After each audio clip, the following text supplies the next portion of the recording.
حضرت عائشہ صدیقہ رضی اللہ تعالیٰ عنہ فرماتی ہیں میں نے نبی پاک صلی اللہ تعالیٰ علیہ وآلہ وسلم کو مرض وصال تک دیکھا ہے، حضور کے وصال تک، کہ حضور قرآن پاک کی آخری 2 سورتیں پڑھ کے سورت فلق اور ناس اپنے ہاتھوں پہ پھونکتے تھے، پھر جسم پہ ملتے تھے۔ قرآن پاک میں شفا ہے۔ اب تو لوگوں نے دم درود کو اس کو بڑا ہلکا سا کام سمجھ لیا۔ ویسے بھی یہ عاملوں کے ہتھے چڑھ گیا، ملنگوں کے ہتھے چڑھ گیا، کاروبار بن گیا، تجارت بن گئی۔ ورنہ قرآن پاک کی آیات پڑھی جائیں تو حضور نے فرمایا سورہ فاتحہ میں شفا ہے، اس میں کرم ہے۔ یہ چیزیں جو بڑی ہمارے لیے سود مند تھی، فائدہ مند تھی، ہم چھوڑ گئے۔ ایک بڑی خوبصورت حدیث ہے، سنیے گا۔ حضرت ابو سعید خدری رضی اللہ تعالیٰ عنہ حدیث کے راوی ہیں، بخاری میں موجود ہے۔ ارشاد فرماتے ہیں کہ ہم ایک سفر پہ تھے، واپس آ رہے تھے، ایک جگہ رات کو قیام کیا، سونا تھا، بستی تھی۔ بستی کے لوگوں نے نہ کھانا پوچھا نہ پانی پوچھا، کوئی ضیافت نہیں کی۔ آدھی رات کا وقت آیا تو ایک بندہ دوڑا دوڑا آیا، کہنے لگا ہمارے سردار کو بچھو نے کاٹ لیا ہے، تم میں سے کوئی بندہ دم درود کر لیتا ہے؟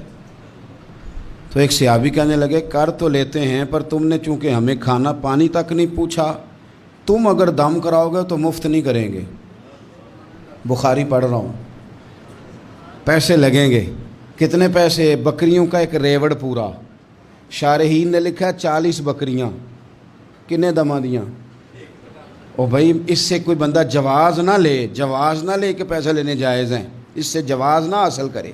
آپ بات کو سمجھیں، پس منظر کیا ہے؟ پانی تک نہیں تم نے پوچھا۔ کچھ لوگوں کا علاج ہوتا ہے، انہوں نے کہا پیسے لیں گے دم کر دیں گے۔ صحابی نے کہا حضرت ابو سعید خدری رضی اللہ تعالیٰ عنہ فرماتے ہیں وہ چونکہ تنگ تھے، بچھو کاٹ گیا، اور سردار کو کہا چل تو صحیح نا۔ وہ صحابی گئے، سورہ فاتحہ پڑھ کے دم کیا، اور حدیث بخاری سے میں آپ کو دکھاؤں گا۔ لوگ کہتے ہیں دم کدھر سے آ گیا؟ بخاری پڑھ رہا ہوں، صحیح بخاری۔ شفا تو اللہ نے دینی ہے نا، رب کریم نے شفا دے دی۔ بکریاں لے لیں، آ گئے جہاں آرام کر رہے تھے اس جگہ۔ صحابہ میں اختلاف ہو گیا، کچھ کہنے لگے بکریاں لینی چاہیے تھی، کچھ کہنے لگے نہیں لینی چاہیے تھی۔ حضرت ابو سعید خدری رضی اللہ تعالیٰ عنہ فرماتے ہیں پھر ہم نے فیصلہ کیا چپ کر کے سو جاؤ، صبح حضور کی بارگاہ میں جائیں گے۔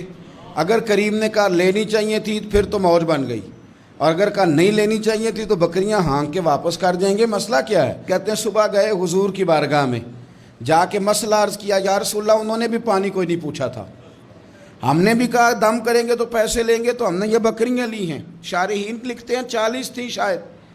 تو یا رسول اللہ اب کیا کریں؟ حضور مسکرانے لگے، حضور مسکرانے لگے۔ جس کے گچھے سے لچھے جڑے نور کے، ان ستاروں کی نزہت پہ لاکھوں سلام، اور جس کی تسکین سے روتے ہوئے ہنس پڑیں، اس تبسم کی عادت پہ لاکھوں سلام، اور ان کی باتوں کی لذت پہ بے حد درود، ان کے خطبے کی ہیبت پہ لاکھوں سلام۔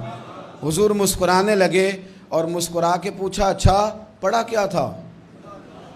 یا رسول اللہ سورہ فاتحہ۔ فرمایا سکھائی کس نے تھی؟ کہا یا رسول اللہ آپ نے۔ فرمایا پھر آدھی بکریاں میری ہیں آدھی تمہاری ہیں، پر میرا حصہ نکالو نا بھائی۔